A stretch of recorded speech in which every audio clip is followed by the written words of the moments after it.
once again, and welcome to another Kaiso Talk. It is a pleasure, as always, and of course we promise to have quite an interesting discussion this evening.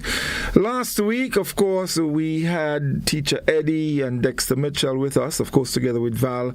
They're back this week, and this week we are joined by the fireman himself. And of course, if you have a fireman, then you definitely expect to get some fire. So, we're anticipating quite an exciting discussion this evening as we talk the talk. It's Kaiso Talk. We welcome our viewers on GBN Television 711, our friends on our Facebook page and YouTube channel, and also our listeners on K105 FM. So let's welcome everybody. Gentlemen, good evening, and it is a pleasure again. Val, how are things? How are things in Trinidad, man? You see I sported my yellow UNC all the way. Good. We've been here before, we will survive. All right. So let me say good evening to Grenada, good evening to Carriacou, Petit Martinique, the Windward, everywhere that this program is being heard. Good evening to the gentleman on the program this evening. Jerry, good evening. Teacher Eddie, Dexter, welcome back. We're ready. Definitely. Good evening, everybody. Yeah. Dexter, how are you going? I'm good, pleasant. Good evening. Good to see Papa Jerry, man. It's been a while. Yeah. No. Jerry, how are you going? Conversation. Yeah, in fact, Jerry was supposed to be on with us, but of course, things do happen sometimes, but we're quite happy that he's able to join us this evening.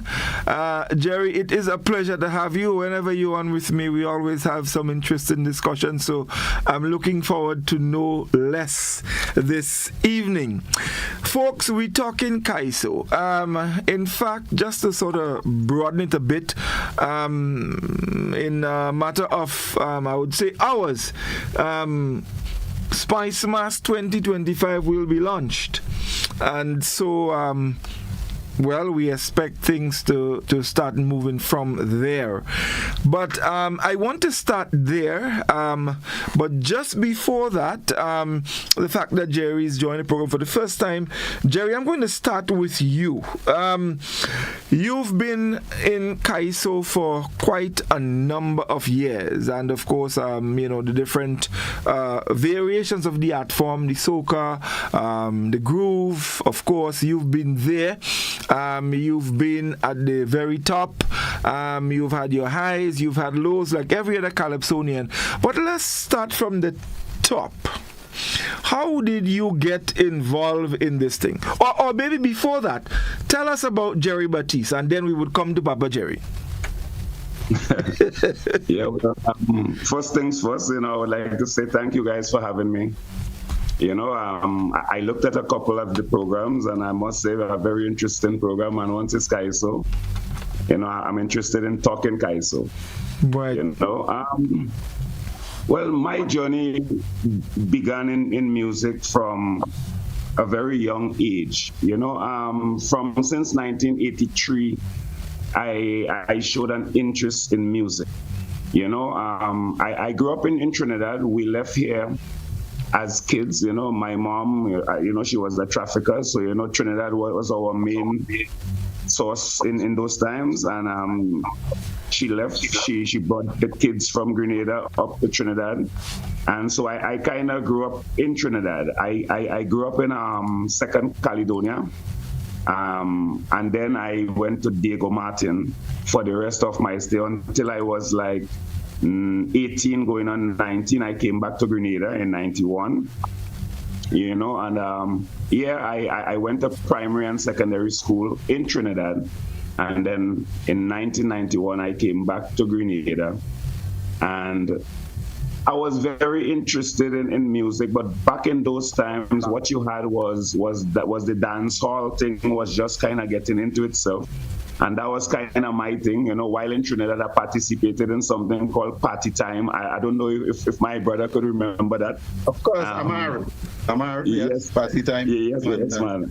I participated in Party Time, doing dub music and stuff, and General Grant. Daddy Ozzy, all these guys, I kind of rubbed little shoulders with them in those days. Right. And then when I came back to Grenada now, I heard that there was this competition in Grenada that Nazim, Zim, and Chris Dells and these guys were putting on, where you had this reggae competition. So I felt for sure I would have been participating in that, only to hear that was the last year. It was not happening the year I came. Wow. So I struggled along in the music, looking for the blockos, doing my dub with my brethren, the Color Man, the Rooster, the Super Tellers, the Who, the What, and it was all about dancehall. And then in 1995, Trevor Friday was doing a CD called De Loose.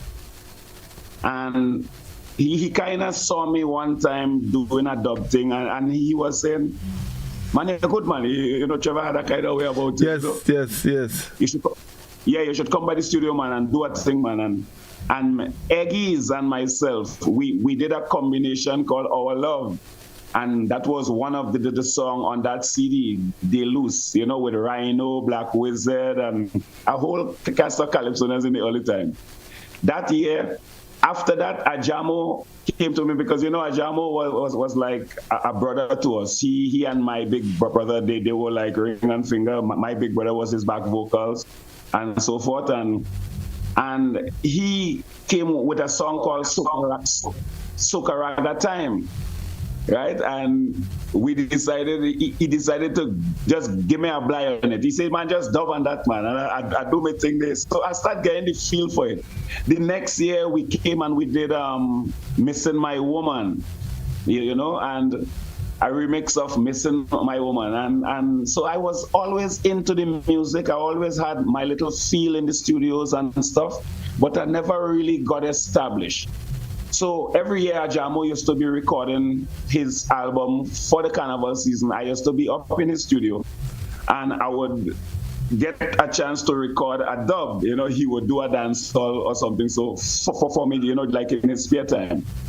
And one year I went up there, I think it was in 99, and he said, "Man, you always come here with this dub thing, man. Why don't sing a calypso?"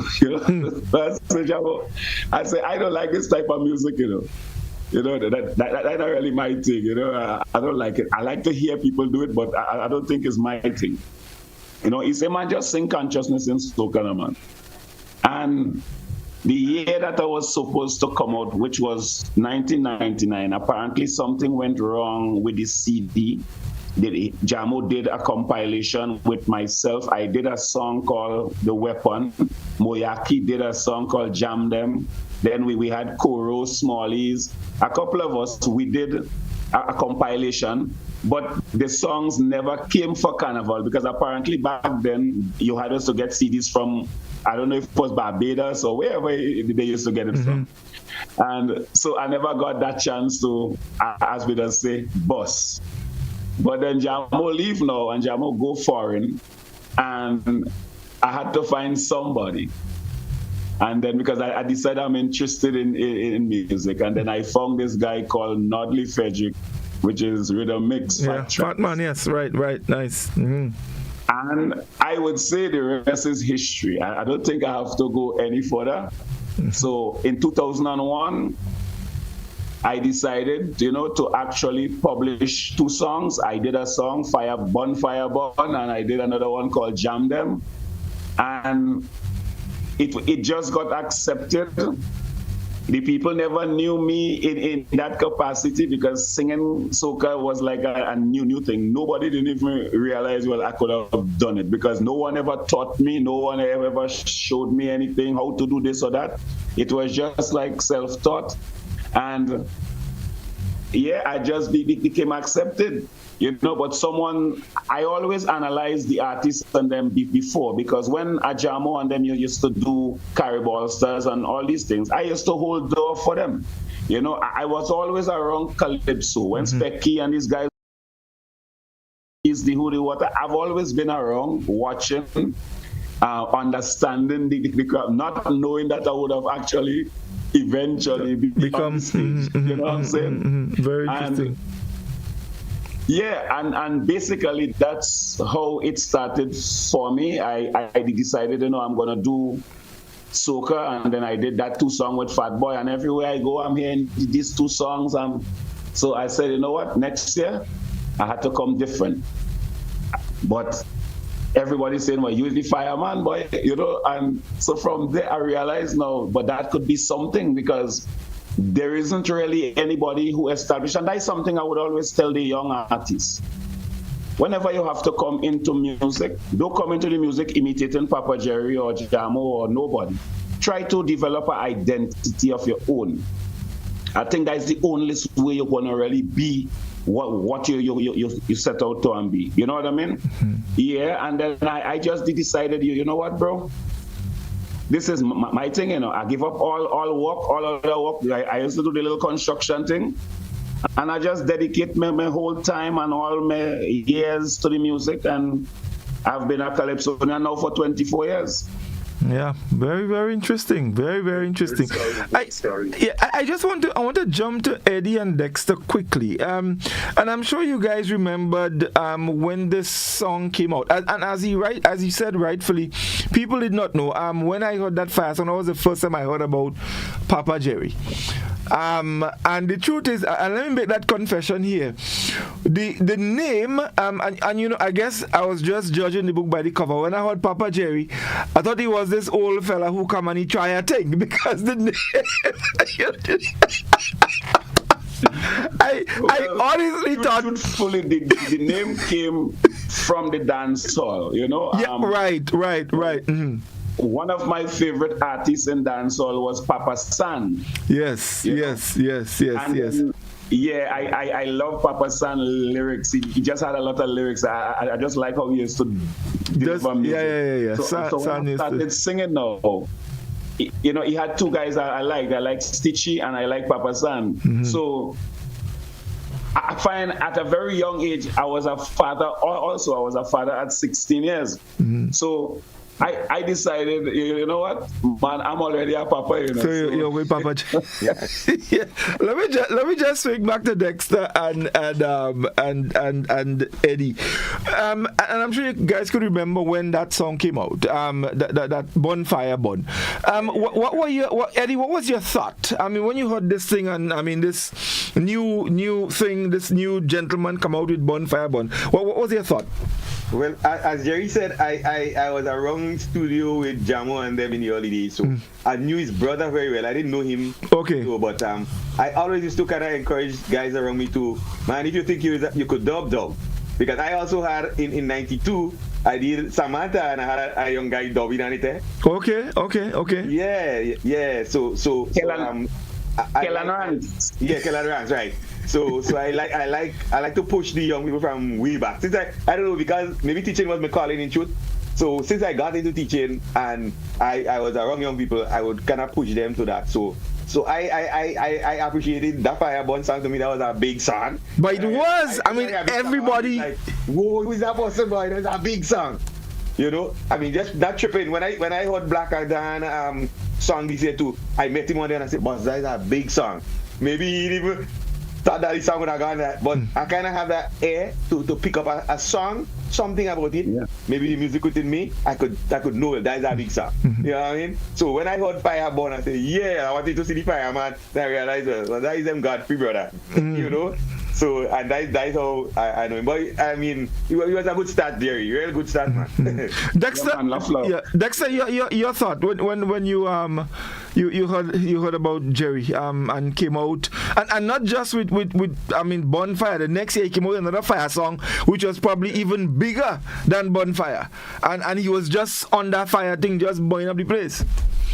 It was certainly different, and over the years, what we have in Grenada is that every season we can count on a new artist busting.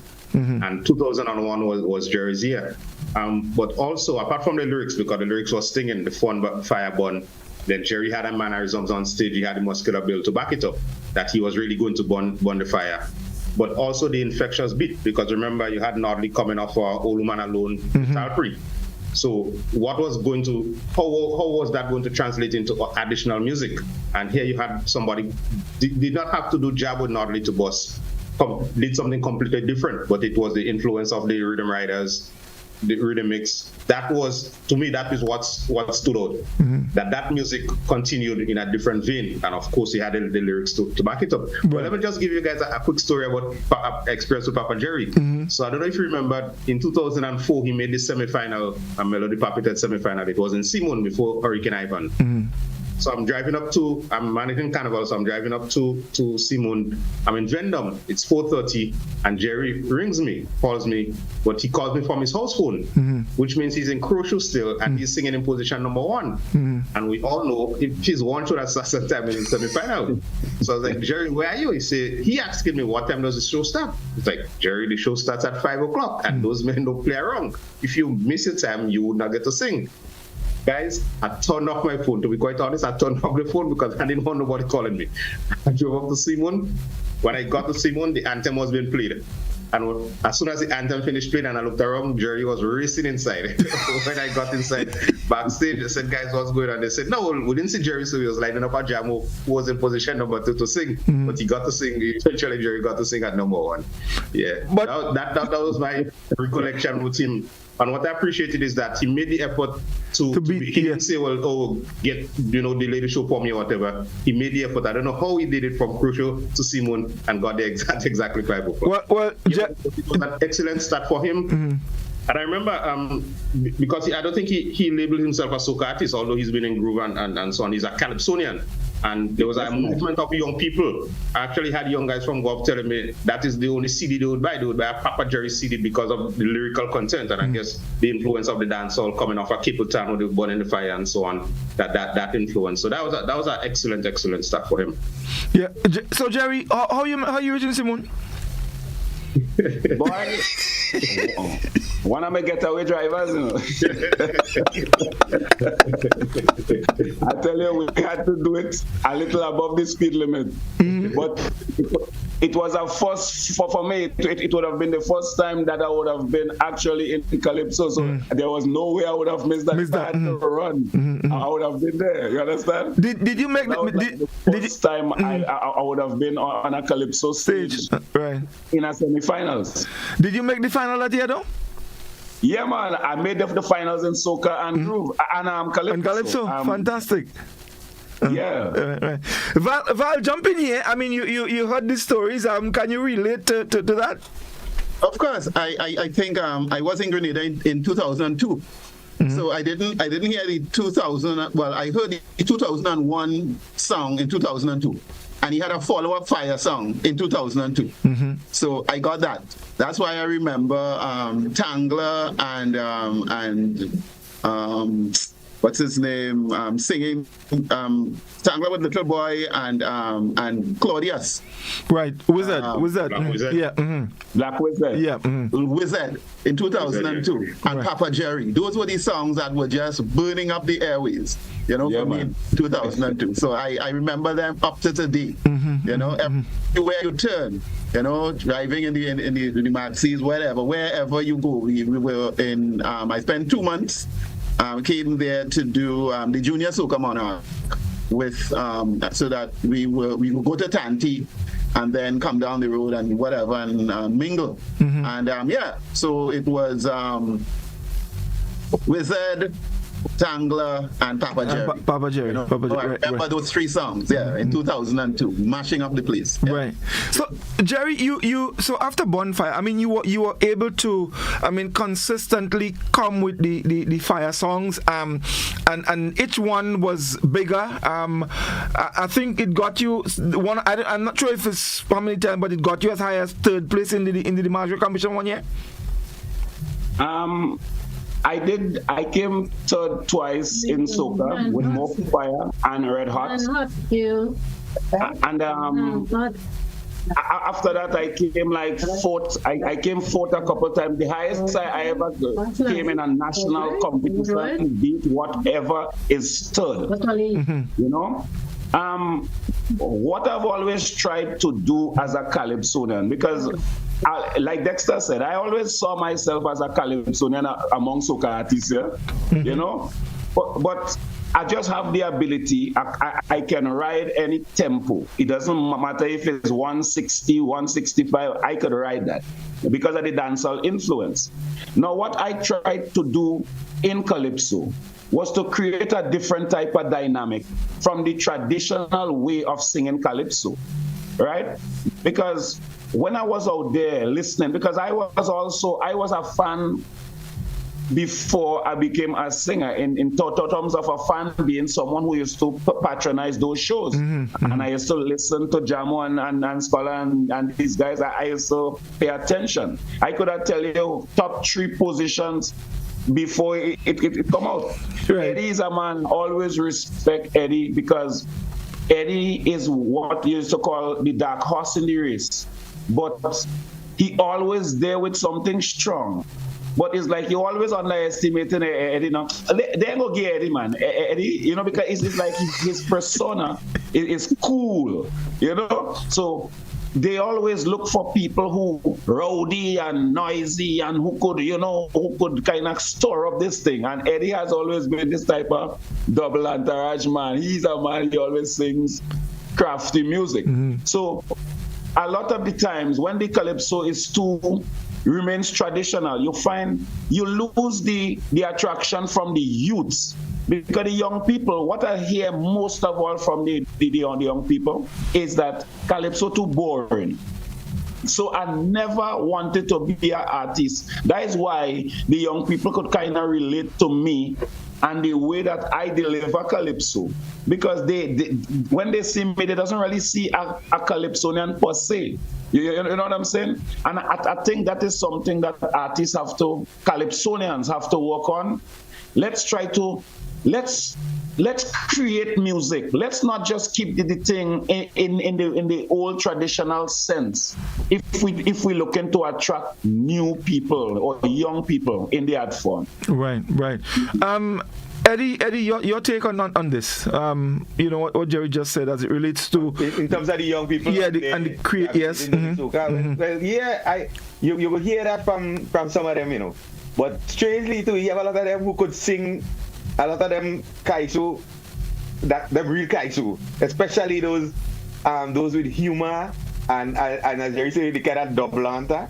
They like that. A lot of them like that, but some of them just, you know, just they always feel, you have those that just feel it's boring. So I think with the advent of people like Jerry and so on who has that crossover from the soca and the groove later on, well, the groove came in afterwards, so the soca and the Calypso, and could bring both of them together. That, in a sense, is a positive move, you know. We have, but if you look back at a lot of the soca artists, and that happened because the Kaiso was there established before soca. So you find the Inspector was a hit in the soca, and even Scala win soca monarch already. So you had some Calypsonians who used to venture into both in the multiple aspects of the thing.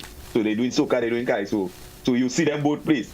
So you could associate more with them. Unlike fellas like me who kind of stay in the Kaiso.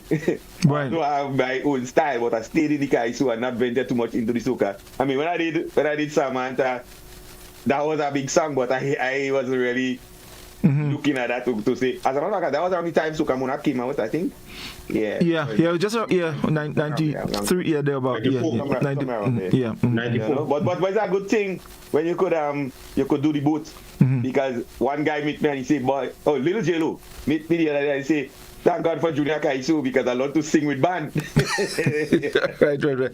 But it's interesting, and Dexter, I want to bring you in here because what Jerry said, very, very interesting. And one of the things you've noticed, a lot of the artists who are sort of versatile with the variations of the art form, usually you find them in all 3 competitions a lot of times. No, well, I mean, the very good ones, and teacher Eddie alluded to it, and Papa Jerry is a classic example. I mean, you have people like Zingo, even Talpree, and I guess at some point we will talk about that rivalry between Talpree and Papa Jerry by then.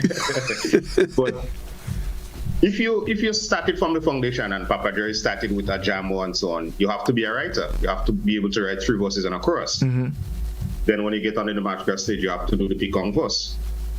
I saw recently some rhythm was released for this year's carnival, and each song is 2 minutes and 30 seconds. And it's like, you can't do a song in 2 minutes and 30 seconds. That's not a song. Right. You must be able to tell a story. You need 3 verses. I mean, Val, teacher Eddie, we all know the introduction, the body, the conclusion, and then you have the chorus pulling everything together. And even some of the very crafty ones, they change the chorus at every interval. So the ability to write. And so the guys who are excellent at it can do all 3, can do the groovy, can do the calypso, because they came from the calypso background. And the calypso background instructs you to write a song, to tell a story.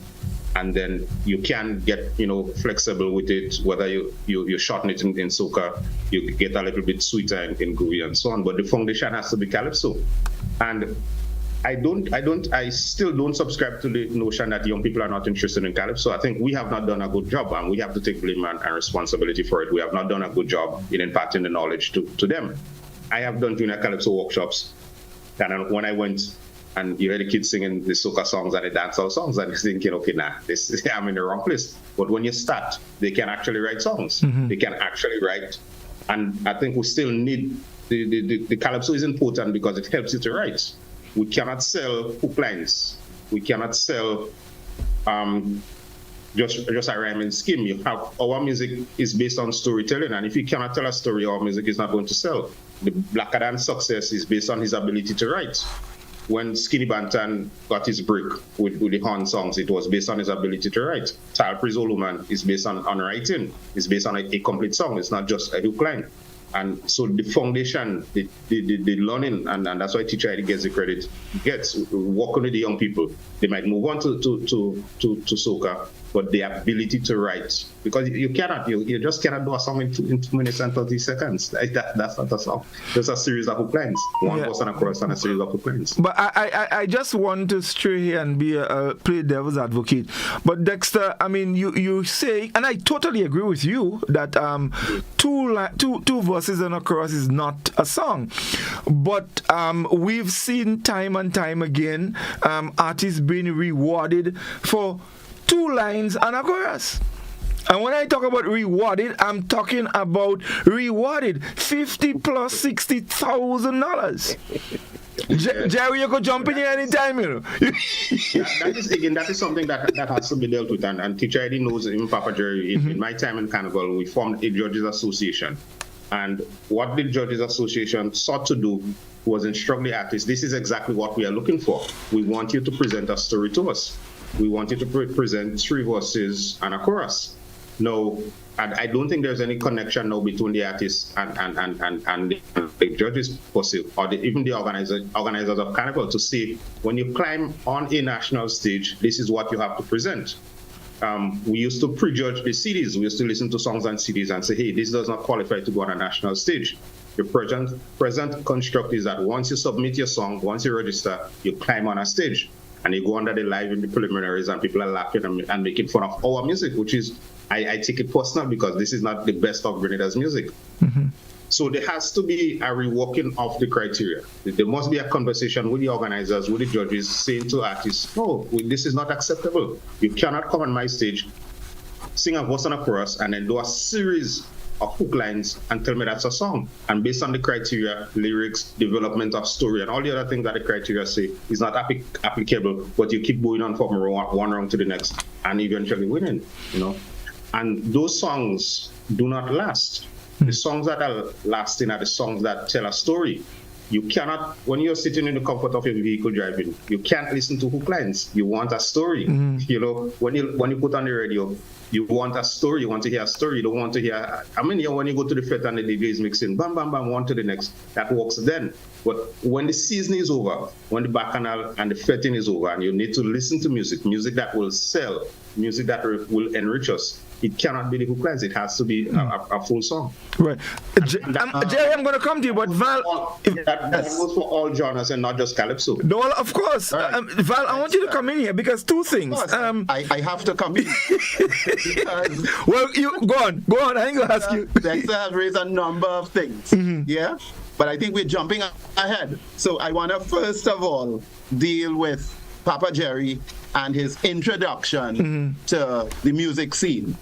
I mean, and when I hear him, first of all, growing up in Trinidad up until probably about 19 years old, 18, 19, which is the same kind of period with Black Adan, their location in Trinidad and mingling. Black Adan was with Blazer Dan there in Enterprise. He is in Caledonia in Mover and then Diego Martin. But around that period with General Grant and Ozzy and Homefront and those kinds of things. So that the influences that are happening in Trinidad. And then he comes back to Grenada as a 18, 19-year-old and immerses himself in the Grenadian environment and culture and trying to find his way and locating himself. And then bursting out with, the Fire songs in 2001 and 2002. So that you cannot help, in terms of the era that you are born into and your influences, right? So that Bungie, KMC, and are all products of coming through, listening to the Jamaican dub and so on, and then finding their way into calypso and soca. I think on a previous program I told you about KMC, and I think one of the very first programs, and when Bashment Carnival burst, and he went to New York and made money and so on. He came back and he said, "Why I changing all my dance hall thing into soca, right? Because it's the same thing. The movement of if you look at the rap scene in the United States, it can go right back to the Caribbean. That you had Calypsonian Houdini grandsons, and they were the ones who were starting rap groups and so on in the US of A in Brooklyn, right? Coming out of that. So that's a whole Caribbean link. So I'm just saying that you cannot help in terms of locate yourself, your period and what will come out, right? If you listen to a number of young people, they have the same skill in terms of extemporing and so on. That's why I think in Trinidad now you have both the extempore and freestyling.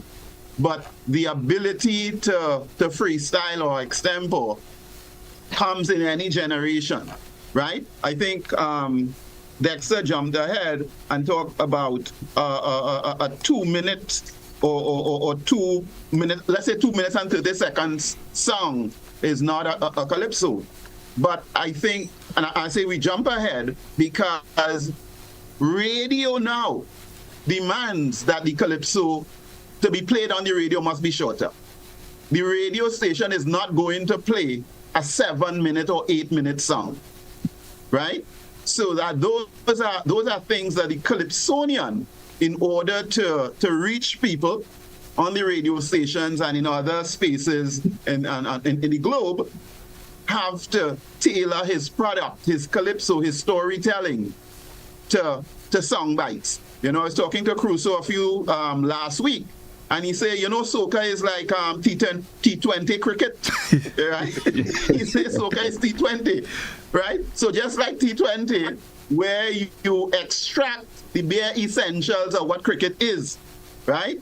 So yeah, you are 20 overs, you must go out there and hit. You must play some, not just ridiculous shots, but you must play good shots and improvise on some shots, right? But the crowd, right? Hundreds of thousands of people are coming out to see T20 and test match cricket?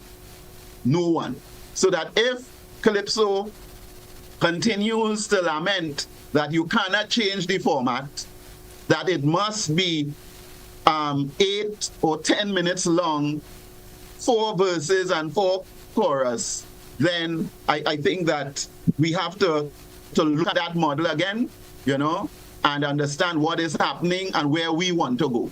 Yeah, so let me leave it there for now. Right. If I chip in here, because I learned that lesson too. I remember some years ago, maybe in the early 20s, I went to a radio station to bring in my music, and the doctor say, "Man, all you think is some long song, man. You think you can't do that, All you think is some long song." And that from then, I never write a full verse Kaiso again. Yeah. No, I start to do 3 verses. But what I do now, instead of 3 verses and 1 chorus, I do 3 verses and 3 different choruses. All right. To cut to tailor it to suit the radio, otherwise I will not get any airplay. Because the man said we have some long song, this 6 minutes going into 7 minutes. You understand?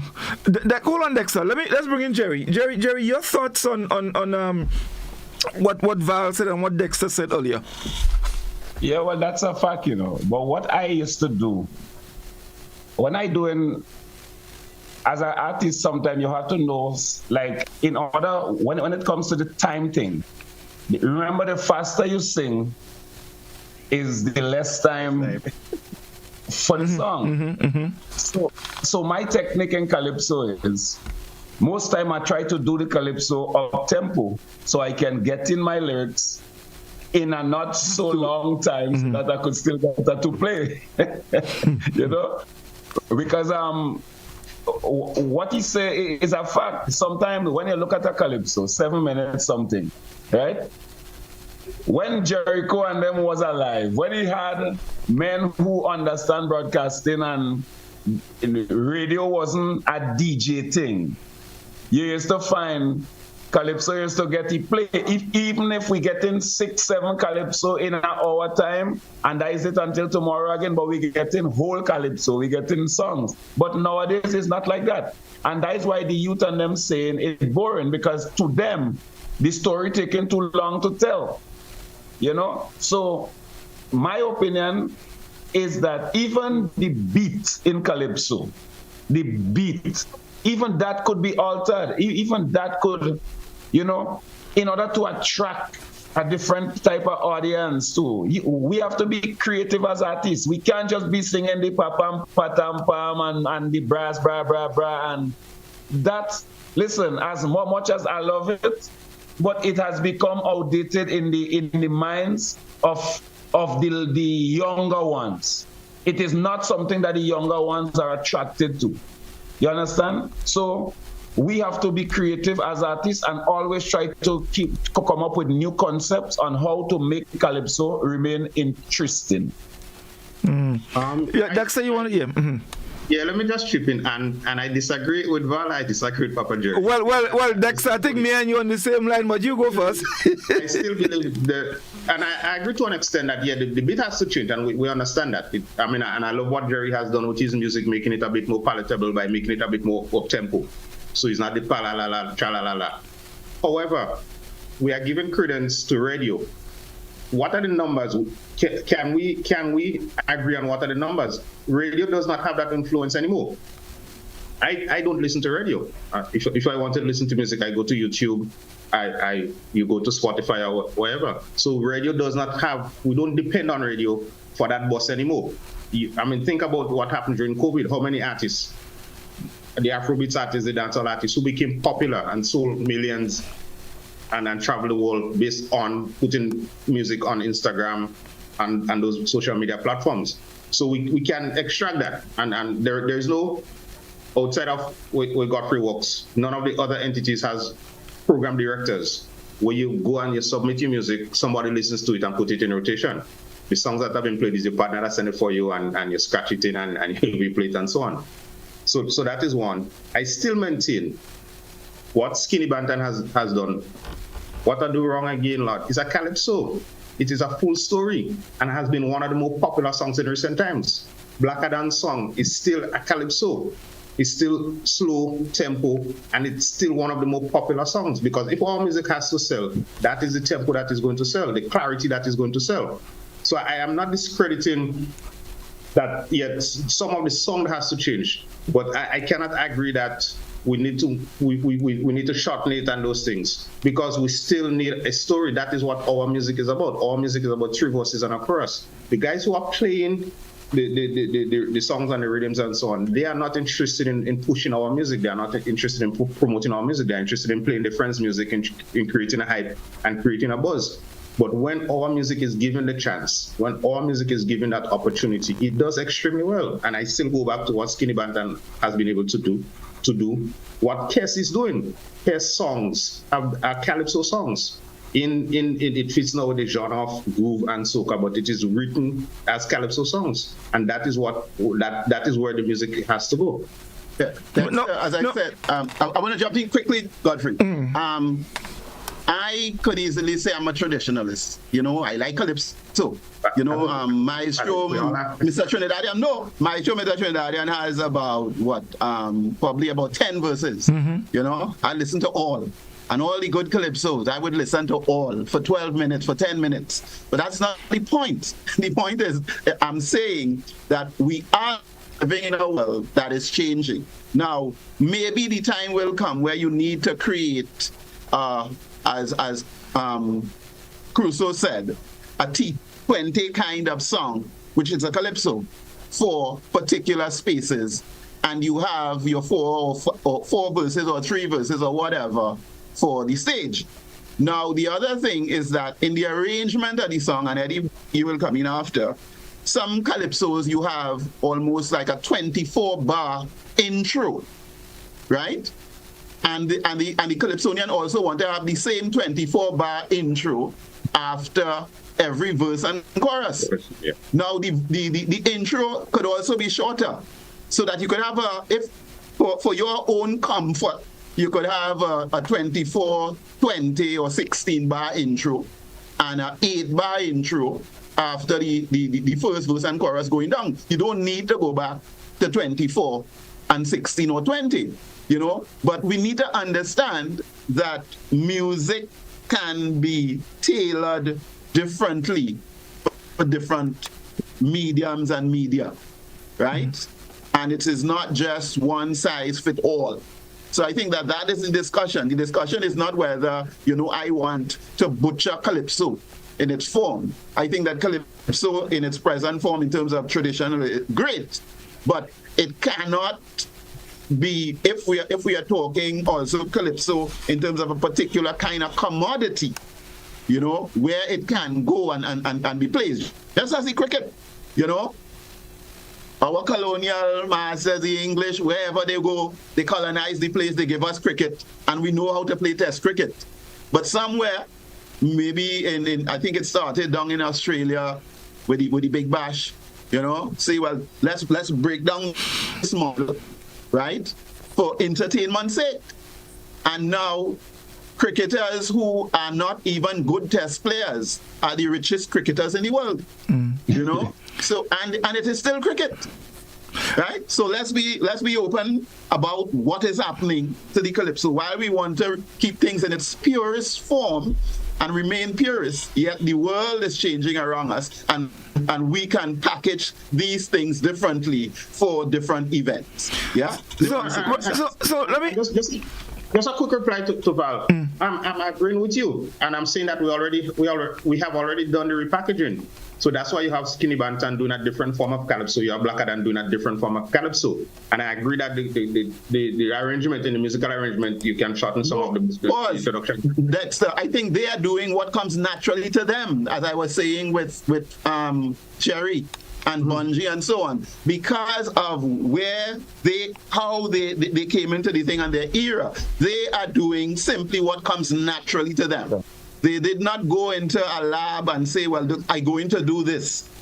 This is what happens because they are who they are. That's all. But because also of what they grew up listening to, knowing that you still have to write a story. If you want to get your point across, you still have to do it in the form of a story. So you can do it to a different musical arrangement. You can make it a little bit more up-tempo, but the format, the underlying foundation of it is still based on calypso. So I'm agreeing with you, and I'm saying that is already happening. So I don't know if Godfrey and Auntie Charity would remember. In 2011, Shortfree had a song called Pastor, where he was saying that the pastors are doing what he wants to be a pastor, he put in calypso. And I remember when he sang it to me, I was like, now we need to go to the studio. And we recorded it. He made it into the finals of the March Grab. And it was a song that he had to perform when he went to do the soca shows. He was not known as a Calypsonian per se, but when he went to do the soca shows, the young people wanted to hear it. It was catchy. They liked the lyrical content and so on. So also, I'm making a point that sometimes the content of the song makes the song more appealing to a younger audience too. If we just want to sing about social issues or just want to sing about politics, there are other things that the kids or the younger people that matter to them that we're not touching on, or things that people that are relatable to them that is not being touched on. And when Jerry came in 2001, that was it. You had Capleton as a dancehall artist, born in fire. So the young guys who were listening to dancehall at the time could relate to somebody who is singing in their local genre, singing basically the same topics, right? And it worked. So guys, I just wanted to. I know Valo asked me to chime in here in terms of the length of the songs and the shortening of the choruses and all of that. Well, I mean, what we find happen sometimes in Grenada here, we go, somebody have a calypso and they go to a studio to record. They don't really get the song arranged, because there's a difference between an arranger and a studio. You understand? So for example, when as a producer, arranger, no. When somebody comes to me and I listen to the song, I could advise you, watch me, we're gonna do eight bars for the band chorus because of the length of the song. Alright, some people in the past they would do a back-to-back verse, right? To cut down on the length. But because time management is important in terms of the song. It's not that we water it up, because I would want to say like Dexter that, hey, no matter what genre you sing in, whether it be soca, Kaiso, or group, I want to hear story. So I don't limit story to just calypso. I want to hear a story. When I heard Dash song there about Gifted or something. Now one recently, about 2 years ago, I think he had a nice song. And I called him and I said, boss, that's a hit, that's a big song. And why? Because he had a storyline, and I could hear the children in his school singing it. So normally I engage my song. When children, as I said last week, when I test my song among the kids, and they could sing it and follow, you cannot get an idea. So I said to it, but again, Dash as one of the artists, the soca artists in Grenada, that brings a lot of story into his music. You could follow the song, you could relate to it because it tells a story. The next time I say that is Kaiso. Right? But so I say two things. So in terms of the calypso itself, if I can follow a story in a Kaiso, then to me that good. Plain boy. Soca, if I can get a message and follow a storyline, that ain't good. Same thing for the groovy. And then so that's my 2 cents in terms of that. So I would say times we have to be mindful of the time.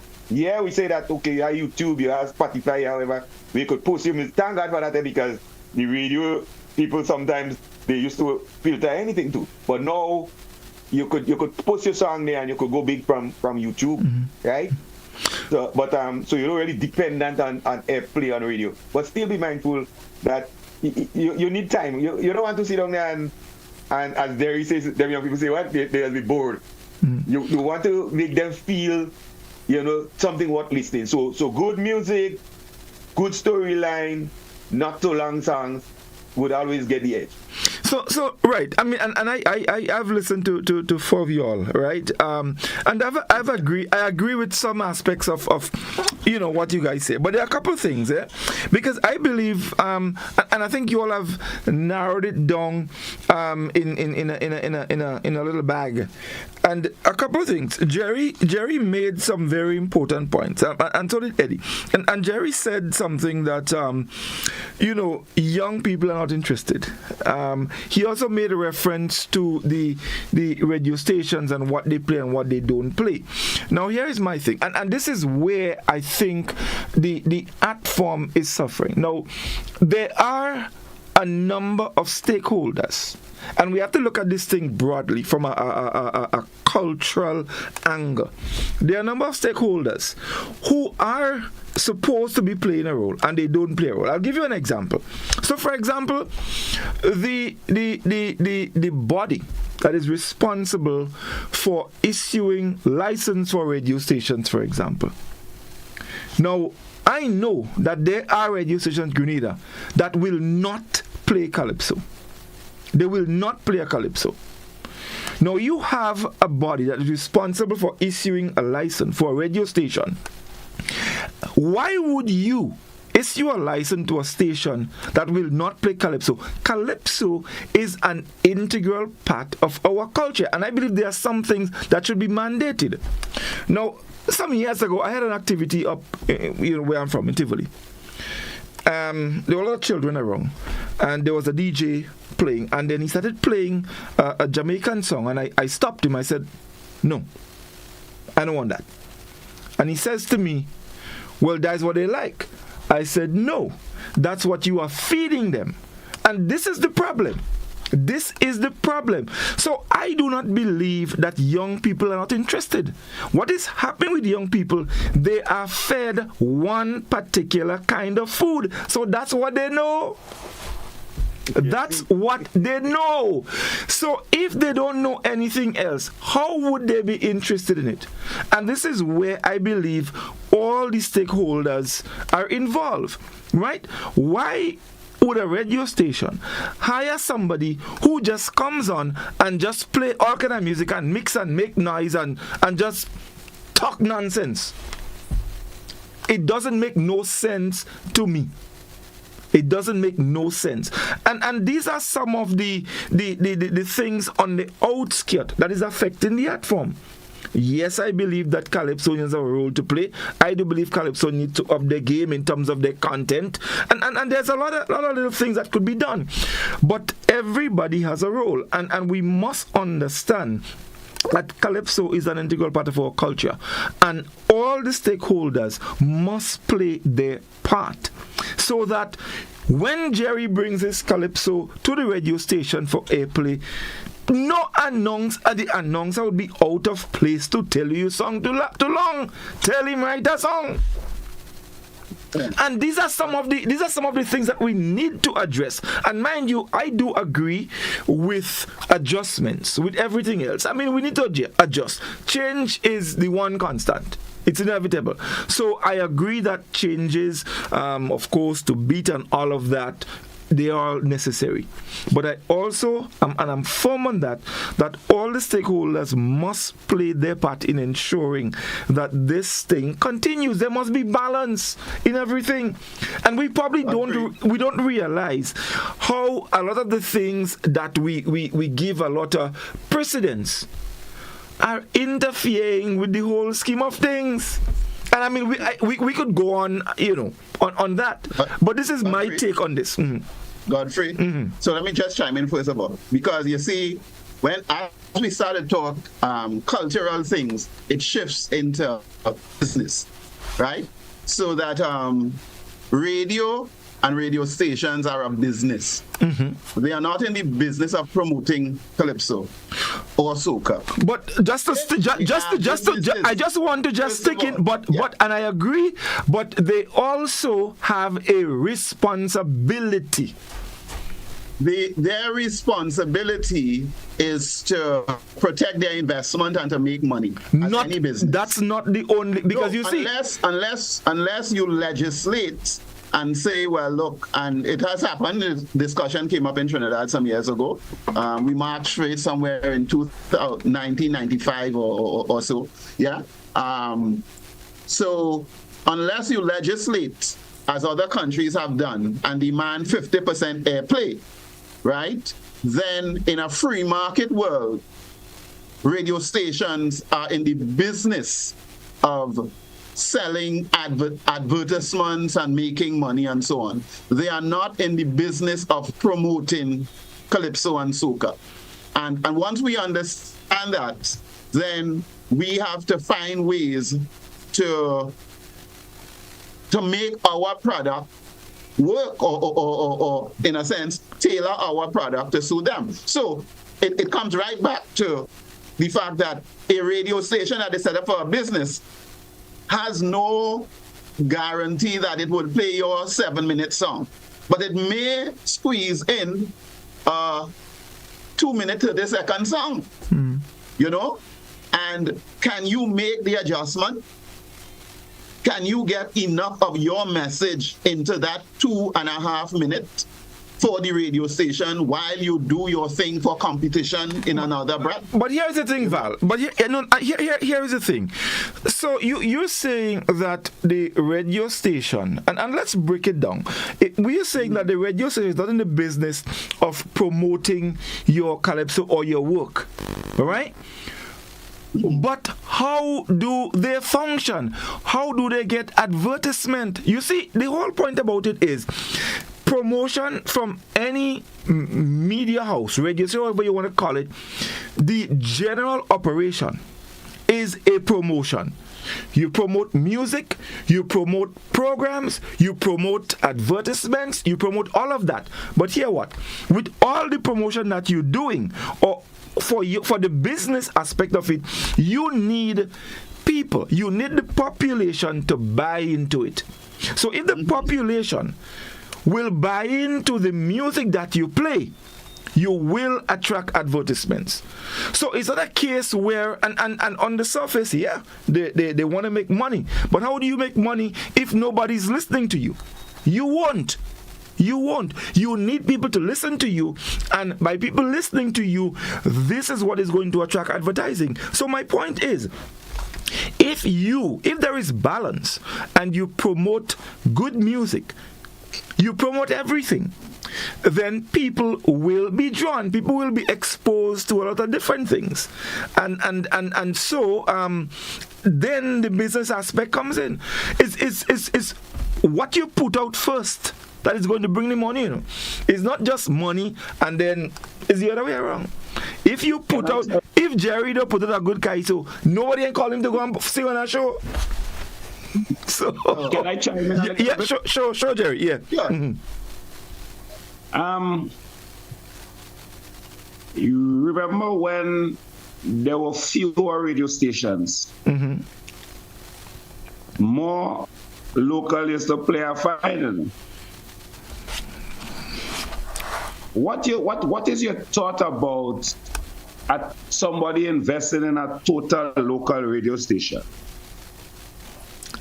That anytime you want to hear local music, local content, local news, you can tune in to this station. And local music you want, local music you want. What do you think about somebody investing in something? You see, Jerry, I don't even believe that has to be done. What I believe should happen, that the authority or the body that is responsible for issuing license should mandate that some things happen. Because it is there is a bigger there's a bigger picture.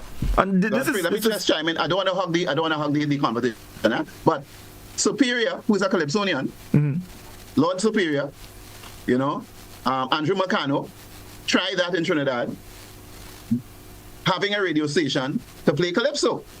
The thing about it is that after a few years, it failed, right? One, because the advertisers who are paying their money to have their product, they are not paying his station because the listenership is not probably broad enough, right?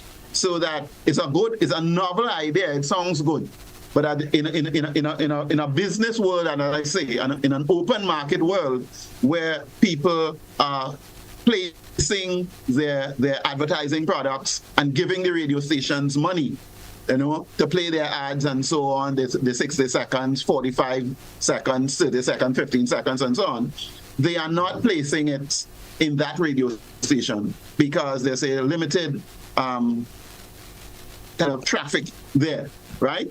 So that after a few years, he trying and begging, whatever, the radio station failed, it crashed. Because there was no balance. Because there was no balance. I want to ask Val, what about WAC? Is that, I mean, is it only online? Is it only online or? It is online right now, and he has to try a number of things in order to keep it going. So it's online, it's there.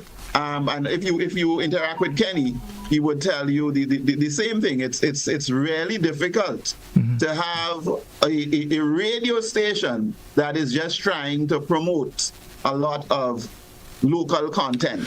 And he has gone from not just calypso to say now local content, which means it is any kind of genre that can be produced in the Caribbean that he is promoting, and not just calypso. You see, but that's the thing. But you see, the thing is, I don't think that's necessary. Once you have balance, because remember, I mean, in Grenada, for example, right? We don't only have Grenadians. We have people from all different parts of the world. So there must be balance. But my point is, unless the necessary action be taken and ensure that there is balance in terms of content on our radio stations, it won't work. There must be balance. In other words, people who wants to hear calypso should be able to hear calypso. People who want to hear reggae should be able to hear reggae, and so on and so forth, right? There must be some time, allotted for maybe talk programs, for something. So if you don't have balance, you're gonna have problems. And what you would find happening is that some part of the population will be totally left out, because they won't be able to appreciate a lot of things, and that's the issue. But I mean, I don't want to. Let me just say something very quickly to back up Godfrey's point. A few years ago, I did a paper on local content quota, because that came up, and the point Jerry made about how much music plays on the local radio stations. And I mean, we used to go back and forth to the radio stations. It's a bit better now, but we wanted more music played. I mean, we were producing a lot of music and it was not being played. So I went and did some research. So in places like Australia, Canada, South Africa, there is a quota stipulated by the government that the radio stations must play a certain amount of local music. It's necessary. So the success. So the Canadians will tell you the success of Ariana Grande, Celine Dion, and Drake is based on the availability of their music being played on the Canada airwaves. They haven't had that kind of exposure. Venezuela's quota says that 50% must be local, but 50% of that must be indigenous Venezuelan music. So it's not somebody singing pop music, a Venezuelan singing pop music. It has to be indigenous Venezuelan music. So even those populations of millions of people see the necessity to protect and to provide an outlet for their own music. And we have to understand that there has to be that protection. It's been mandated, yes, definitely. The problem in Grenada is that we do not have program directors, we do not have conscientious people. So you just have a man who can walk up the street and walk into a radio station and just plays whatever he wants to at any time that he wants to. And we used to have battles that we used to have to call people and threaten them and say, hey, it's carnival season. You have to at some point stop playing the dubs. And Val, in your territory, it breaks my heart. Every time I hear the big radio stations in Trinidad talking about the soca switch, there should be no soca switch. That is your music. You don't have to switch to soca, and then you get this gritting, this thump to the chest on the Wednesday after Carnival. It's like Carnival just did not happen. So I agree with Godfrey. If we just continue to argue among ourselves, we'll keep knocking our heads against the wall. The authorities have to do right by the artist. They have to put the structures in place. And I hate the cliche, but it is applicable. Val, we listen. I want to jump onto something else quickly. I mean, we can always come back to this in future program, because we're getting into Carnival and so. But gentlemen, and I want to touch that tonight. Carnival has been launched this Friday. My question to and Val could come in after, but specifically Jerry, Dexter, and Eddie, is it necessary? It's May 2nd. Is it necessary? Jerry, let's start with you. Well, I always like when things start early. But if you're going to start Carnival, you're going to launch Carnival Friday, you say. and then they're going to be a 2 months waiting period before you do anything again. I don't think it's necessary. You know what I mean? Because my experience over the years is that you have this early launch, you wet people palate, and after that, you, the organizers of Spice Mass, whoever you are, you don't do anything until time for judging or something of that sort. So I don't know if when they launch Carnival this early, they're hoping that maybe private promoters is going to say, well, okay, Carnival launch, so I'm going to do something. I don't know what it is, what is really the objective in doing it this early. If it is just that, a launch, and there is nothing to follow, there is no build-up. Eddie. I was going. If I was giving the first, I would say the same thing. That if you go to launch Carnival Friday and nothing going to happen until end of June, then that is a waste of time. You could have launched Carnival mid-June. Well, I could tell you. That's what happened in Grenada over and over. Before I go to Dex, I can tell you this. It's not that nothing can happen. You know, once Carnival launch, every Sunday you are jab in all different village. Nah, well, I'm telling you what happened. Dexter come in here. And again, I go back to my experience. So in my first year managing Carnival in 2004, and again, I must give credit to Papa Jerry because it was Papa Jerry and a few of the other artists who actually bought into that and released music. That when we launched Carnival that year on the 15th of May, we had new music. So that's one. But then we had a series of parish launches. So we met with the parishes and said, look, we are going to launch Carnival on the 15th of May, but then we need a schedule of when you are going to launch your events. And then there are a lot of other events taking place. What I see happening and is worrisome in 2025 is that even the bigger fetes, so Boys' Fete Crave that used to take place in June and Terra's Fete that used to take place in early July, those fetes have been moved to the end of July and early August. So you don't even have that build up to Carnival. So that to me is worrisome. You're not seeing yet a schedule. I think St. Patrick is launching on the 31st of May, but you're not seeing a schedule of the parish launches. So what happens after the 3rd or the 2nd of May?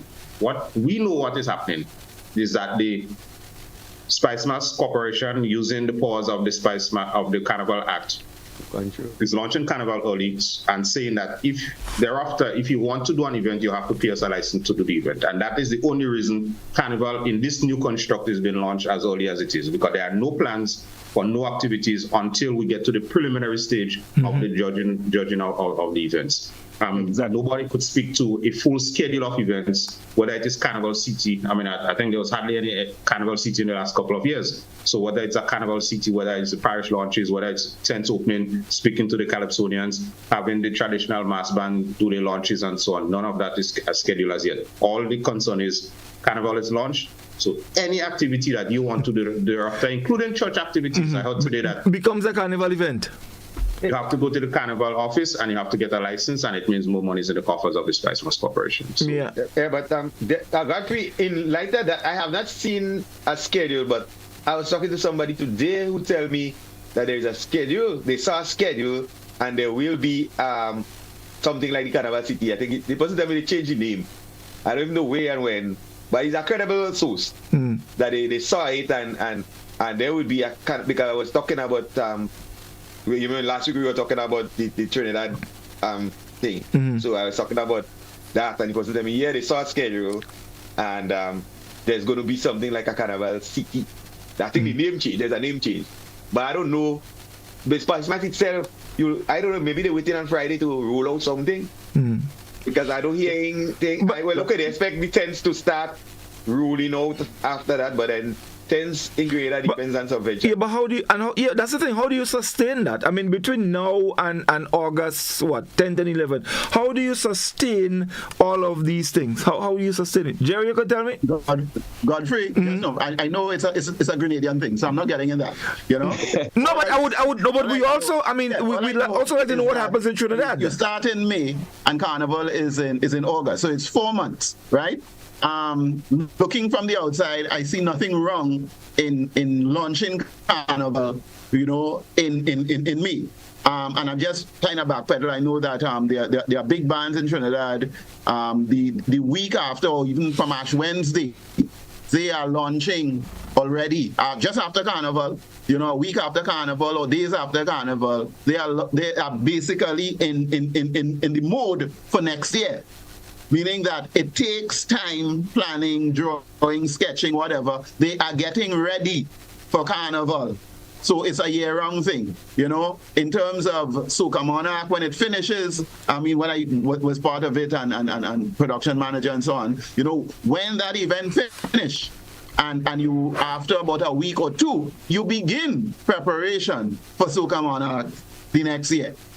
So 4 months, I have no problem. Now, if it is simply just a kind of ruse used to tax people within that period, then that is wrong. But in terms of planning, that you give people a sense of, hey, Calypsonians, get ready.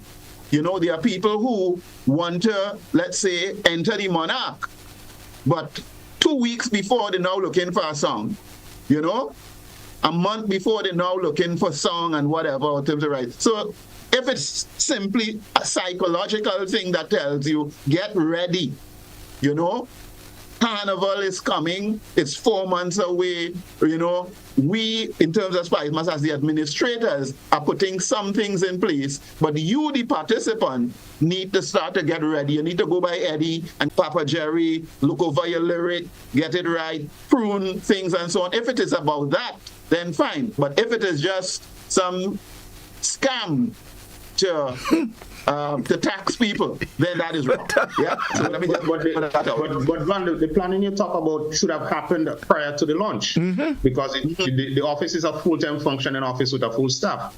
So when you launch in May, you're not going back to Teacher Eddie. That conversation with Teacher Eddie and Papa Jerry should have taken place already. I agree. Just after Christmas. So you sure Papa Jerry should be sitting here tonight and saying, my tent is opening 2 weeks after the launch of Carnival. Teacher Eddie is saying, okay, we have 3 shows. That as far as we are concerned here in Grenada, when you launch Carnival, it means the Carnival season has started. You're not prompting us anymore. You're saying that Carnival is on. Carnival is, definitely. On the second Monday and Tuesday in August. But you're telling us from the 3rd of May to the second week in August, expect a plethora of Carnival activities. And we as the organizers, we have all those things in plan. This is our schedule. Expect more activities because we have a longer season. So we know that the planning is not there. Like I said, it is to tax people who are having activities during the season, which is extremely unfortunate, and it continues to hurt the product. It continues to hurt the development and the growth of Carnival. Let me ask you, Jerry. To chip in, I think last week when we ended, I made this statement in terms of the role of the state and people. So let me just clarify, we're talking culture. And I just want to put it out there that culture definitely has to be an enterprise, an agency of people, assisted by the state, but not led or manipulated by the state. So that I think when you look at agencies like Spice Mass and others, or even MCC in Trinidad and Tobago, being the sole proprietor of the carnival, then I think that the people, right, who are the creators, must sit and be more cognizant of what is happening around them, right? The business or culture has to be led and driven by people, and not necessarily led and driven by the state. So I think that you have things to work out there. I mean, and this is a very important point, and I agree that it should be led by the people. But like everything else, and especially when it relates to Carnival, I mean, it takes a lot of money. Where does that money come from? Now, in the case of Grenada is a small economy, right?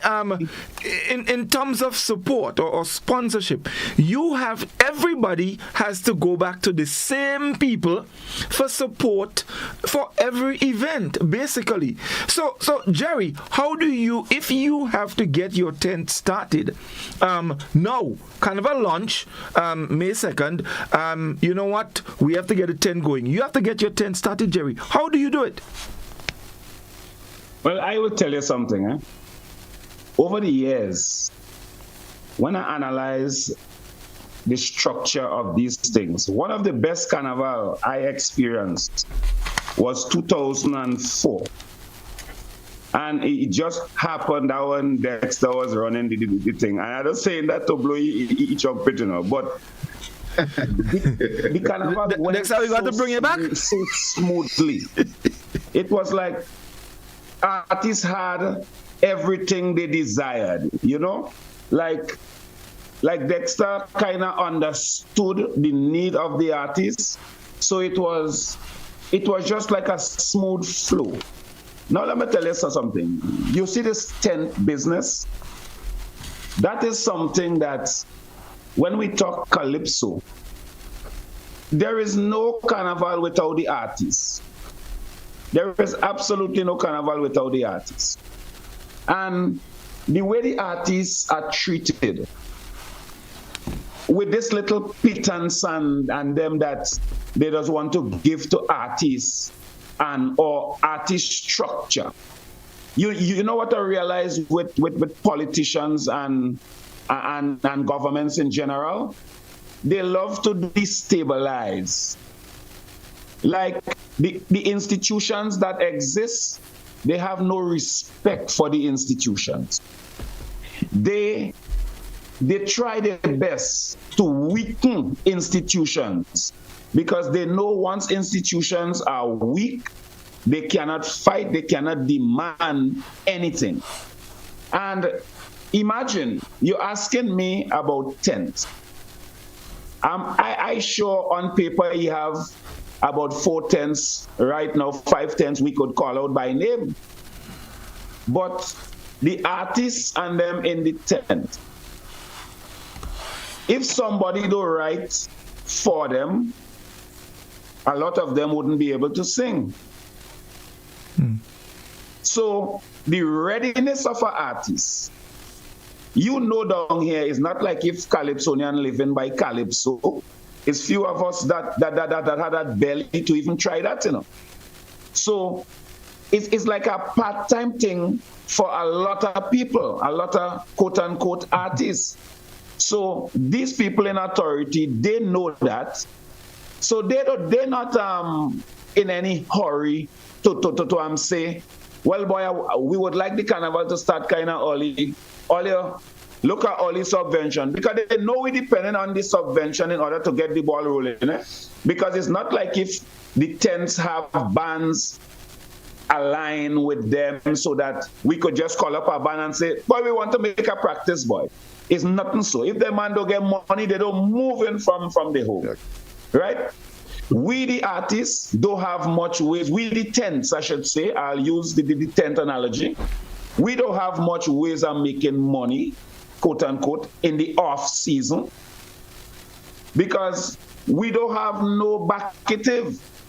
When them people giving us money, just enough to last the year, the little 6 weeks that we just go, that interval for judging and for thing, them people giving us just enough money to do that.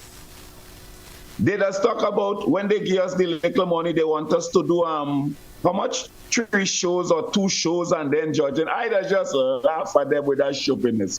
Because as they give us the money, the band taking 3/4 of the money, even a little more than 3/4. So the tent don't having nothing to really deal with, no admin. We can't even really put on anything great. I just commend GPAC and how they organize themselves in the way that they have the base. Basically, they have a base. They have a house where they host their artists and them, like the cinema. And for years, it's been the cinema, right? And that has been consistent over the years, right? So I always give them the respect that when the carnival come around, they would be able to put on these shows efficiently. But again, because of the two associations, GPAC still has the advantage on us because GPAC is basically in charge of the groovy competition. Well, not in charge per se, but they are the originators of that. So I want to believe somewhere in the back of my mind, I think they just get a little stipend for that every time the groove is it has partaked, right? They have a money to get in that. So they always have something in the kitty. The GCCA doesn't get no money from government, Our association, the association that they label, quote unquote, as the other one, we doesn't get no money from no government in our association. What they did, they decided they're going to give the tents a stipend, and that was the technique they used to basically mash up the association and them to keep the association weak. You understand? So they have no intention of strengthening institution. If the Calypso Association had a proper backative, a background, a financial background, we wasn't waiting on no stipend from government to do we shows. You understand what I'm saying? So this thing has been orchestrated for a lot of years on how to keep this thing just how it is, because who it benefits, it benefits. Who it doesn't, well, it is what it is. They will have the door open for you to walk out. They then begging you to stay. That's how this thing really is. So even though we just be fighting up with this tent business, it don't really have no profit in that on them. It's like we doing Spice Mass a service by even running this tent on them. You understand? Spice Mass and them that's supposed to be really running with the little money they just want to give. It's them. We supposed to reject that money and let Spice Mass have a place to put on all these shows on them and judge all these shows and let they be responsible for that, and let's not put ourselves in that humiliating position, because that's what it is. It's like they think we don't know money. When I go and we try to negotiate for monies and stuff like that, people talking about have cake sale, That's how they see culture, That's how they see us, Like we ain't what nothing, Cake sale? Imagine you have I know I stray a little bit from the tenting now, but here what I'm saying. We have a little competition they call the Groovy. Imagine they paying you $500 in the semi-finals in the Groovy, $500, When you had 3 back vocals and you have an MPC man to pay for $200 to make sure your music song right, if you don't make it into the finals, you ain't get nothing, You will be going into a national competition. Hold on. And the semi-final paying $500. Hold on, Jerry. So let me understand you well. So the people who move on to the semi-final round of the Groovy, the appearance at the semi-finals, they get $500.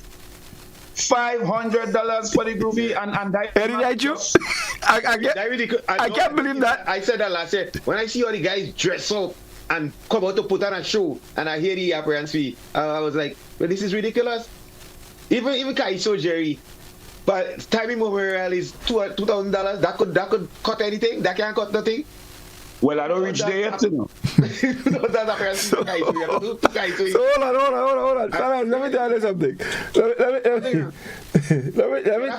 I heard about $500. That is nonsense, because a little guy came by me and talk about his $500. He got a bad suit. Kasi more than $500. Listen. I don't even want us to start that because we out of time. But you know what's going on. Pupa, you gotta come back next week because we can't leave that talk hanging. So wait, we out at well, Godfrey. No, it's 10 o'clock, You had Godfrey, if you know we had to talk matters of importance, why you want me to tell people about who is Jerry and who is No, that's it. Because you see, but Jerry, you see that, and it's important. People need to know the man that have all that kind of information to burn. So we had to put in context. But the thing is, that kind of conversation has to continue next week. We can't stop there because I want to know more about that $500 and then the 2,000. Before you, I know we're wrapping up. So I heard it last week and I know it's coming up. So with Dexter here and Papa Jerry here and Eddie, it seems that there has been almost a 21-year rift between organizations, right? When is that going to be fixed? So that is where this is where we're going to start the program next week. No, but I want Dexter to just touch on that before we wrap up. When is that going to be fixed? We cannot have, with, as I say, this is a thing on the ground.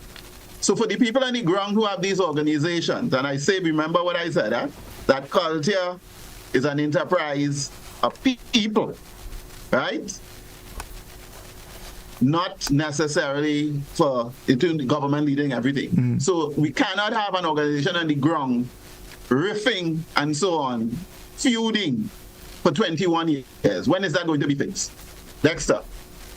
I cannot say when it is going to be fixed. I think what I mentioned last week, because of my involvement from the beginning, I am going to volunteer my time and my efforts. Whenever that discussion has to begin, whenever the parties decide that they want to come to the table, I will volunteer to be part of that conversation to try to help to heal that rift. But I cannot suggest when it can and cannot happen. Eddie. Well, last week I did express the sentiments that, it's sad that after 24 years, after it's a long time, years, over 20 years. We still at the same juncture. And now, and I declared last year straight up that I would be happy that a group of people, young people who are part of the thing, try to do something to fix that. But people like me, who is almost out the door, you have my support, but I sign it die in terms of like coming out to take kind of leadership and taking I would not leadership, but be part of the healing. Yeah, be part of the conversation. Part of the healing. So you could be part of the healing without taking a position. But I would like us to not to leave these debates without finding a way to heal. Jerry, when can the healing begin, Jerry? Well, the truth is,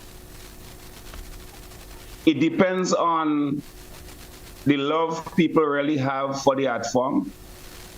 That is what will really determine. You see a lot of people in this thing on a more selfish kind of side, it's like everybody is what's in it for me kind of thing. And if something is working for me, if it's not broken, why fix it kind of thing, And I believe some of us love the thing more than some.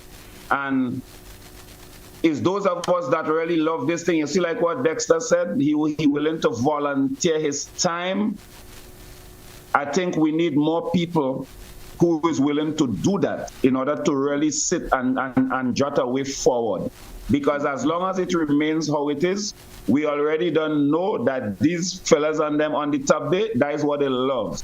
But are you willing to volunteer time, Jerry? Are you willing to volunteer time to fix? I've been volunteering my time now for over 17 years, trying to fix this thing. But like I said, let's fix it. Like I said, let's fix it. Yeah. Who love it is who is going to really fix it. you know, guys. I believe maybe. We need to start the conversation next week on why this really happened. Because I think if we, and I'm getting the feeling that somehow, somewhere, we're not sure how it happened. And maybe if we understand it, we might be on the right path to getting it fixed. So I would want you all to be back next week. So we could seriously address that, because I notice now that our Facebook page started flood with messages. You understand? It's started flood with messages. So I think it's a good way, a good place to wrap this evening, and let us continue that conversation next week, because over 20 years, and Jerry is right, and I think we made that point last week.